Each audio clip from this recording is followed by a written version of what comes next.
There is this one particular scene in Metal Gear Solid that has always made me feel uneasy.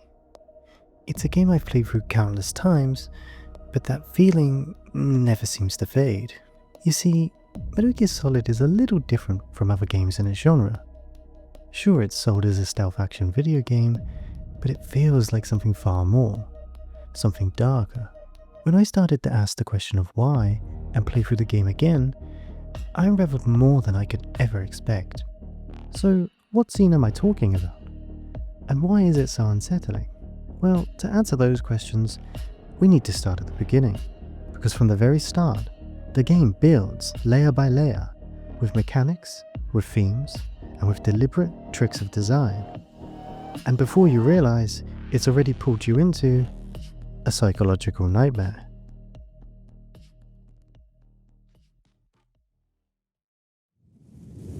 Snake, I'm counting on you. Be careful, Snake.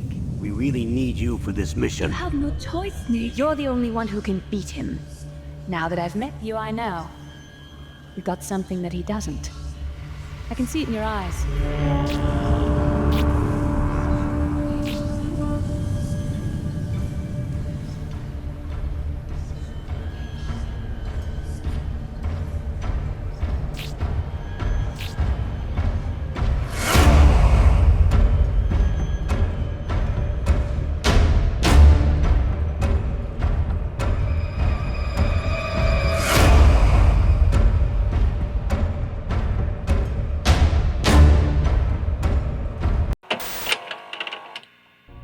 Let's start with sound.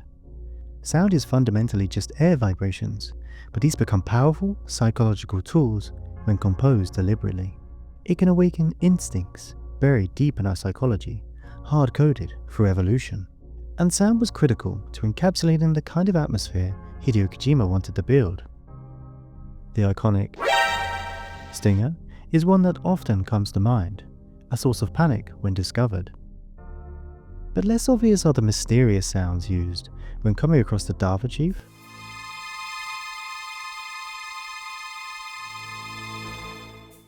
or Otacon.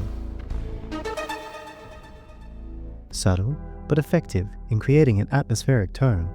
Building on that atmosphere, the game makes it too easy to feel isolated, from whistling winds,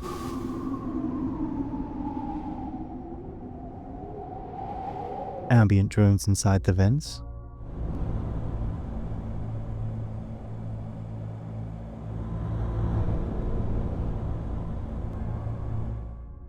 and even foreboding sounds, such as the echoing of a trapdoor, suggesting a vastness below. But perhaps the most effective sound of all is silence.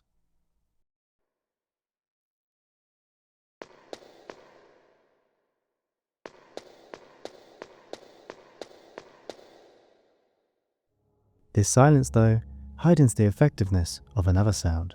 Snake is light on his feet, but his footsteps still echo throughout the facility, often clashing with hard metal surfaces and splashing pools of water. What was that noise?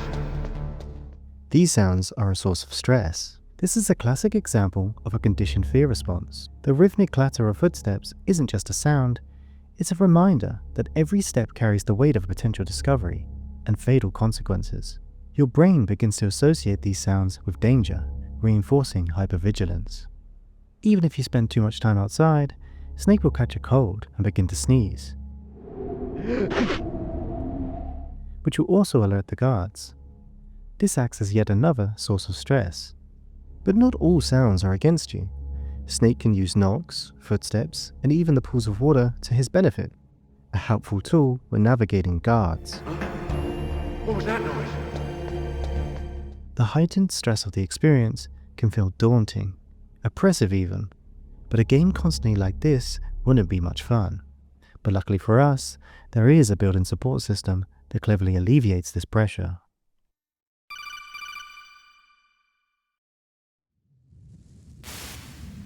It's Snake. I'm in front of the disposal facility. Whether it's Naomi's calm voice, Well, if you make it back in one piece, maybe I'll let you do a strip search on me. Mei Ling's light-hearted stories, Don't forget to save your memories of me too. Or practical tips from Master Miller or Campbell. Those mice are Alaskan field mice. Don't worry, they can't hurt you. Got it. I'll call if I'm feeling lonely.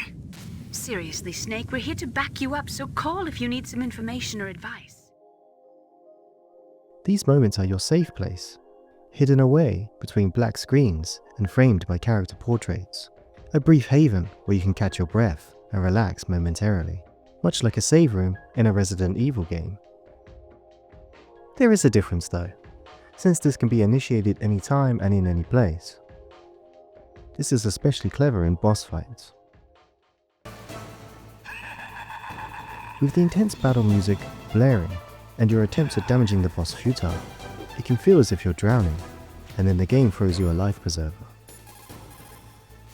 When you hear that codec jingle and familiar voices bringing calm and offering helpful tips, this provides a momentary rest and mental reset. That codec call jingle becomes your Pavlovian cue for relief, a sound intertwined with safety and comfort. Despite this, the game is quick to remind you the fight is only a button press away, as the battle music lingers in the background. This safety is always just a temporary illusion though, and just as it is with anything else in life, you cannot hide away forever. These moments of safety tap into what psychologists call a reset effect, where brief relief temporarily lowers stress hormones, only to send them surging back even higher when the threat returns. By dangling this fleeting comfort, Metal Gear Solid 1 keeps your anxiety levels swinging, never letting you settle for long. Metal Gear Solid is at its best though when it uses sounds to combine anticipation with dread.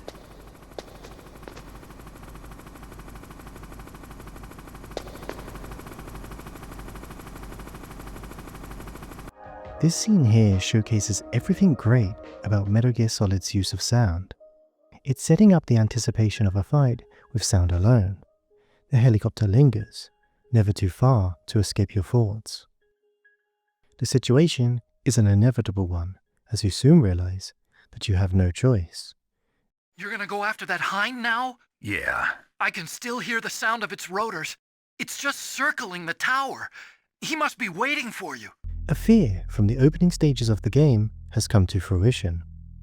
The game is using anticipatory anxiety here, a psychological state where the dread of an impending threat becomes more taxing than the threat itself. This is not helped by codec calls either, since they all egg you on, offering very little in terms of advice and more of a good luck. I hope everyone's enjoying the live broadcast. Sorry, Snake. I wish I could do something to help. In the fight though, the directional sound design for the helicopter as it hides from view is a useful aid. Once again, turning a sound formerly of tension into one of usefulness.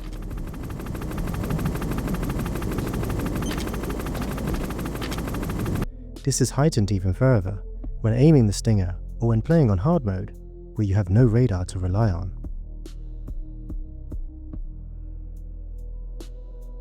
Sound is far from the only way the game makes you feel uneasy though.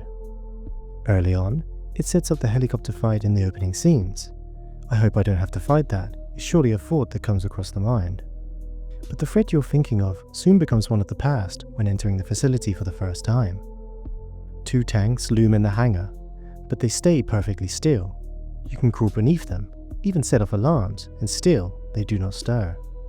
Your brain relaxes, until you return a little later, and 1 tank has vanished. It might even take you a minute to realize why something feels off, until you finally understand why. That sudden disappearance shatters your expectations, triggering cognitive dissonance. The world you learned to navigate has been suddenly rewritten and creates discomfort. Only until after making it past the laser sensors do you spot another sign, tire tracks, leading out into the open void. Awaiting you on the other side is more tracks, a warning from a mysterious ally, and mines laid as a trap. Metal Gear Solid 1 likes to remove, change, and modify your surroundings, refusing to allow you to become comfortable navigating the base. Multiple times in the game, it will completely remove guards from an area.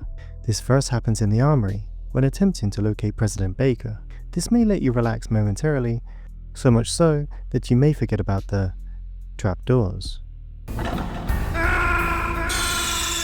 Another example is meeting up with Meryl in B1 of the nuke building, where silence fills the halls and guards have vanished in the blink of an eye.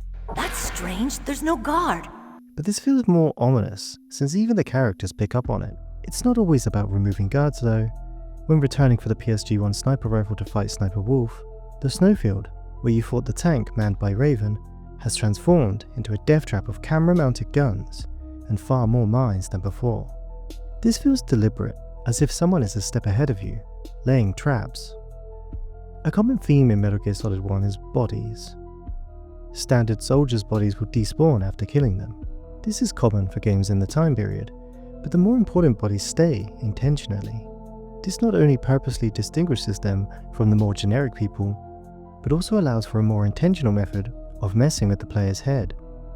When returning to the prison cells, DARPA Chief's body has gone. We later find out this is actually Decoy Octopus, and Raven removed the body.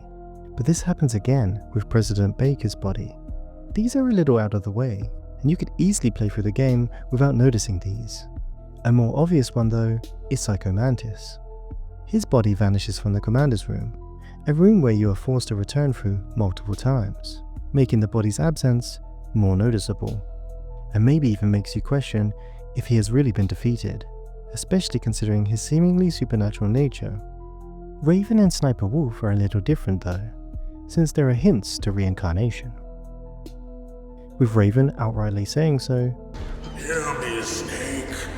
My spirit will be watching you. And Wolf's body, likely removed by Otacon, being replaced with a small wolf pup upon returning to the snowfield.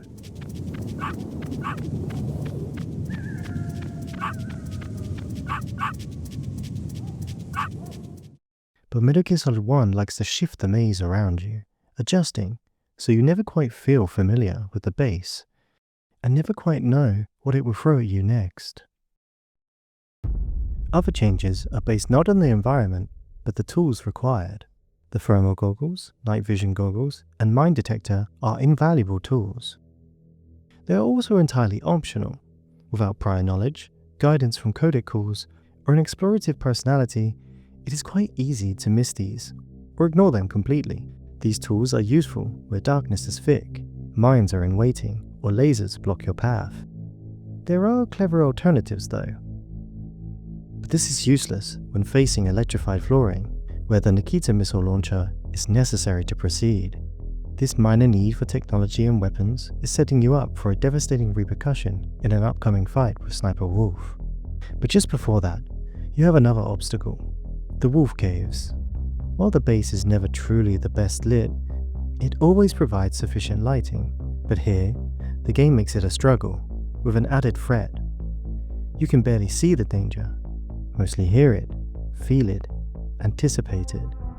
You are left vulnerable and confused, looking for small gaps to squeeze between. And crucially, you're partially dependent on the tools the game never forces you to pick up. Psychologists call this sensory deprivation anxiety, when the loss of sight hidens all other fears, and the mind spirals seeking safety. But this is where Metal Gear Solid reveals one of its subtler truths. Technology is both a crutch and a cage. Snake is a soldier in a world of unseen threats, and without the right tech, he's as helpless as anyone. Meryl is seen circumventing this need though, with her mind walk, mere remnants of Psycho Mantis' brain control. Snake can either trust her here or make his own path. If you wait long enough though, the footsteps will fade. But again, there are clever ways around it. But when Meryl is shot, Snake is powerless. He is without a sniper rifle to fight back against Sniper Wolf. He must retreat, leaving Meryl exposed on the floor, so he can fetch the very tool he needs. That moment of leaving her behind, alone and defenseless, invokes helplessness. It's not just gameplay, it's an emotional jolt. You realize, in this world, survival is about equipment just as it is about skill. And on the long walk back, every step you take is heavy. When you finally return with the sniper rifle, Meryl is gone, leaving you to wonder if you did the right thing. Was there an alternative? Did I make a mistake? This layered dependency, first on vision, then on firepower, underscores both the player's and Snake's fragile agency. In both the caves and the sniper standoff, perceived control is stripped away. Without goggles, you're blind. Without a rifle, you're powerless. Psychologists refer to this as learned helplessness, when repeated failures, even temporary, train the mind to expect defeat, eroding confidence and ramping up stress. By forcing you back for gear, Metal Gear Solid 1 doesn't just remind you of your vulnerability, it cements it. Your victory isn't just overcoming enemies, it's reclaiming your own power, one tool at a time.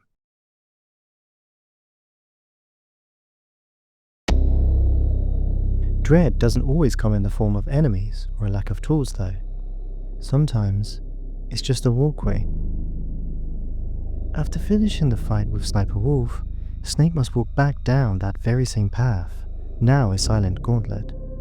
There is a loud silence, nothing but footsteps and the wind whistling.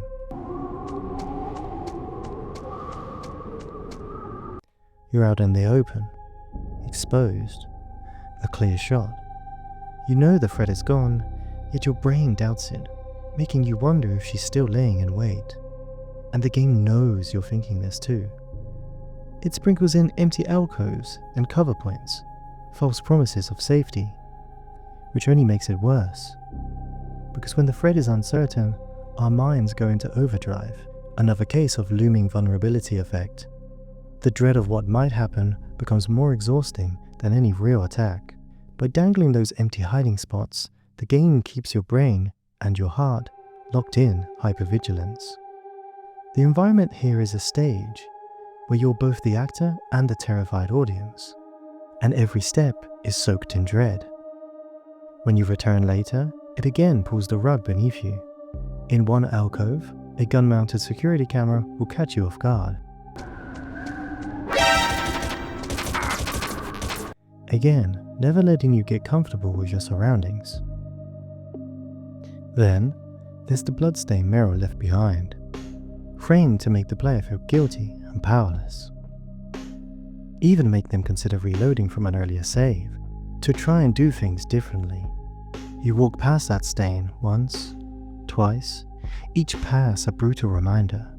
Not every fight is yours to win, not every life is yours to save. It's a thought that lingers and stays with us. This taps into something else, contextual memory. Every time you see that pool of blood, it strikes a chord deep in your psyche, linking sight with regret and failure. You're forced to relive Meryl's fate, moment by moment, reinforcing weight of loss and the guilt of inaction. In Metal Gear Solid 1, these environmental cues aren't just decoration. They're psychological triggers, scar tissue on our minds that whisper, "You failed once. What if you fail again?" But blood in Metal Gear Solid 1 is used sparingly. In fact, it is noticeably absent up until it is thrown at you in a particularly gruesome scene. Before fighting the cyborg ninja, the scene is shot much like a horror film. Dutch angles and quick cuts focusing on the hallway filled with bodies and blood. The confusingly haunting music distorts the senses as Snake mentions a blade, hinting at what's to come. Snake edges forwards, before peeking around the corner. This scene utilizes implied threat, seeing the aftermath of violence without the violence itself heightens your imagination's worst case scenarios. But you don't have to imagine for long. The reveal of a soldier being impaled in the air is shocking. But when the ninja reveals himself, the shock turns to fear. The ninja ignores us and walks through the door. There is a temporary relief here, but this is short-lived. Since you have no choice, you must follow him. But what about when the game slows down to hurt you? Late in the game, Snake takes a series of large, slow cargo elevators. The kind that gives you too much time to think. During one descent, a codec call comes in with a shocking twist. Naomi, trusted ally, medical support, isn't who she claimed to be. She's under arrest. The camera doesn't cut away. The elevator keeps going, slowly, down. down into the belly of the facility. It's almost like a funeral. You're not just descending a lift, you're being lowered into a deeper truth. These elevators aren't just transitions, they're pressure chambers. Opportunities for the game to twist the knife, while giving you nowhere to run. Another instance where too much time to think hurts you is when you finally come face to face with Metal Gear Rex, the sleeping beast. You first meet it dormant, cold, silent. The climb up to it is done in stages, with various ladders and loading screens, either through technical limitations or most likely through design. But then you have to climb across it, more than once, just to proceed. Carefully, slowly, each time you expect it to wake, to rise, but it doesn't. Not yet. The tension here doesn't come from a jump scare, it comes from the absence of one. It lulls you, trains you to think, maybe this isn't the moment. And by the time it does come alive, you've already stopped looking over your shoulder. It punishes your trust. By then though, it's already too late. Metal Gear Solid doesn't rely on jump scares or loud moments to evoke dread. It uses sounds and the environment itself. It builds it slowly, drawing you in, then locks the door behind you. Not with monsters, but with the quiet kind of horror. The kind that stares at you through steel walls, through long corridors, and through moments of silence that go on just a little too long.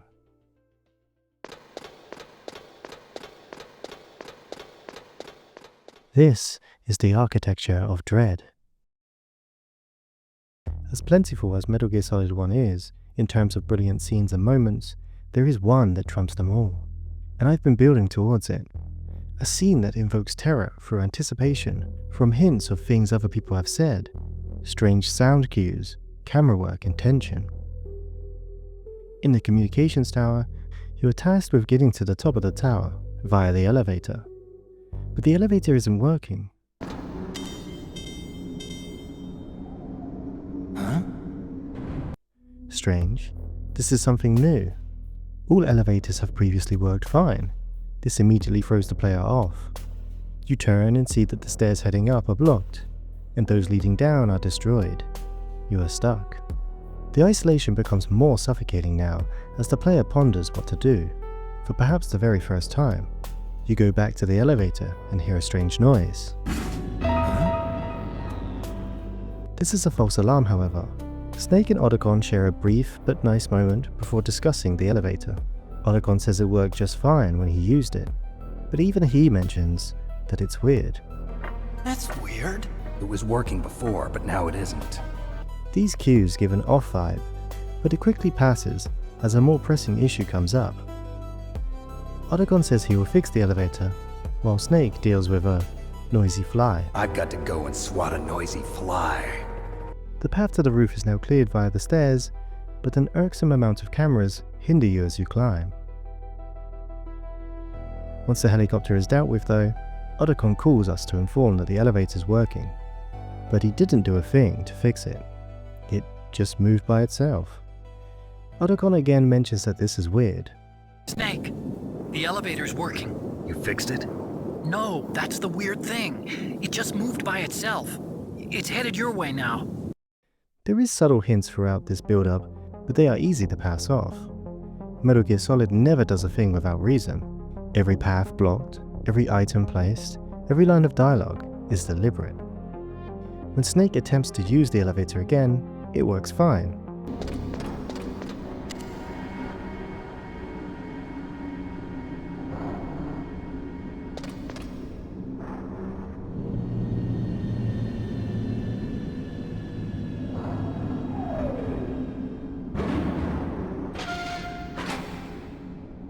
A small unknown alarm goes off, and Snake is slightly confused.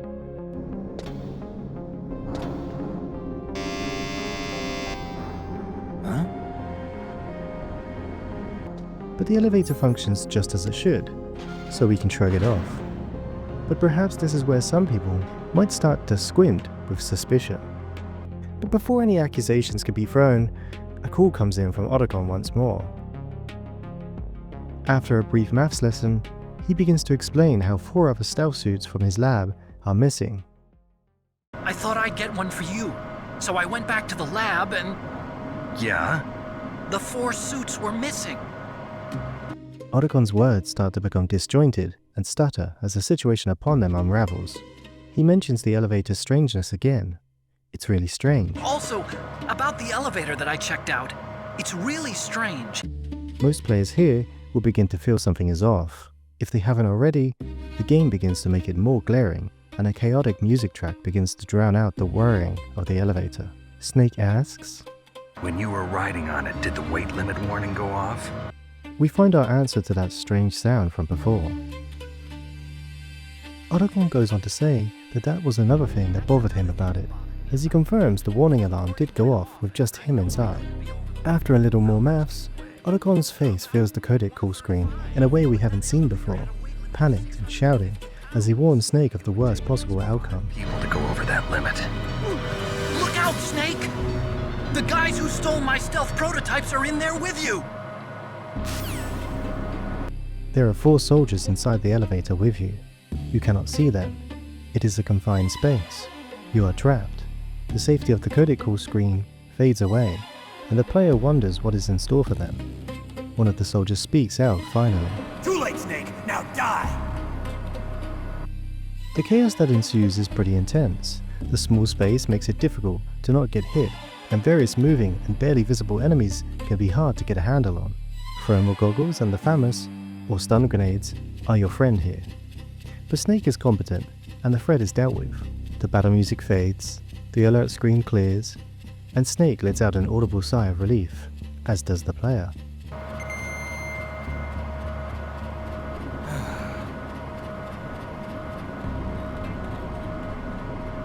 So while the threat is easily dealt with, I would argue that this scene is a masterclass in psychological horror and tension building through environmental storytelling, delayed payoff, and sensory manipulation. Let's break it down. 1. The setup is done with a violation of pattern recognition. In game design, repetition teaches the player what to expect. Elevators have always worked. So when this elevator doesn't, it immediately trips a silent alarm inside the player's mind. Something is off. Psychologically, this is pattern disruption, a core mechanism for inducing anxiety and alertness. The player experiences discomfort from the contradiction between past knowledge and the current reality, priming them for paranoia. 2. Next is misdirection and foreshadowing, planting the seeds of dread. The sequence uses subtle, easy to dismiss oddities, the missing stealth suits, unexplained sounds, Otacon's hesitant tone, to create a low-frequency unease. It's not in-your-face horror, it's quiet, lingering. With more anticipatory anxiety, the mind begins scanning for threats. There's no immediate payoff. That's key. This delay forces the player to carry dread like a weight, especially once Otacon confirms, "I didn't fix it, it just moved by itself." That's not just weird, it's uncanny. And the uncanny valley isn't limited to visuals. It's a feeling when things behave almost normally, but not quite. 3. Isolation and confinement are primal triggers. Elevators are an inherently claustrophobic setting, small, closed, with only one way in or out. Once the elevator begins moving again, the game suddenly removes the player's agency. You can't leave, the doors are shut, and the space is tight. There are a few psychological triggers here. Claustrophobia, with no escape, invisibility of the enemy, a threat without identification, and delayed realization. You've been trapped with them this whole time. Even before the fight begins, the player experiences pre-combat stress, an internal buildup of cortisol triggered by the implication of a hidden threat. 4. Then there is the betrayal of the codec, breaking the safe zone. The codec screen has always been a place of calm, a pause, a breath, a source of support, but this time, Otacon's face invades the screen, close up and panicked. The audio tone rises, the music swells, the fourth wall of trust begins to crumble. There is also emotional contagion. Otacon's panic bleeds into the player.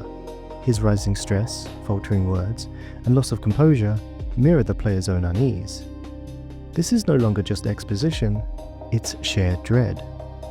And then 5. Anticipated horror becomes real. This is the release of a tension spring. The scene has led the player up a psychological ramp, only to slam the door shut behind them. The horror here isn't gore, it's psychological entrapment. You are never safe. You are never alone. The fight is chaotic and frantic by design. Vision impaired, movement restricted. Enemies cloaked. It recreates the feeling of panic in close quarters, forcing reactive rather than strategic play. It's the game shoving you off the ledge of control. 6. Finally, there's the aftermath, relief and catharsis. When the alert fades and Snake audibly sighs, it's not just a line, it's a cue for emotional release.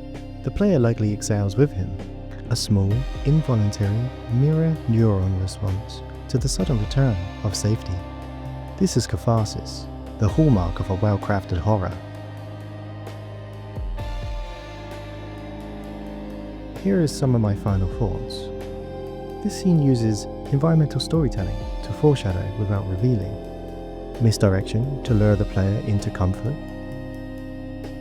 a violation of safe spaces, codec calls and elevators, confined combat to simulate panic and disorientation, a slow build-up with a sharp spike to maximize impact.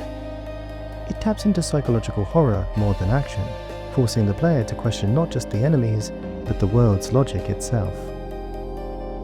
This is Metal Gear Solid at its most sinister, not with bosses or gunfire, but with an idea planted in your mind. You're being watched, and you are never really alone.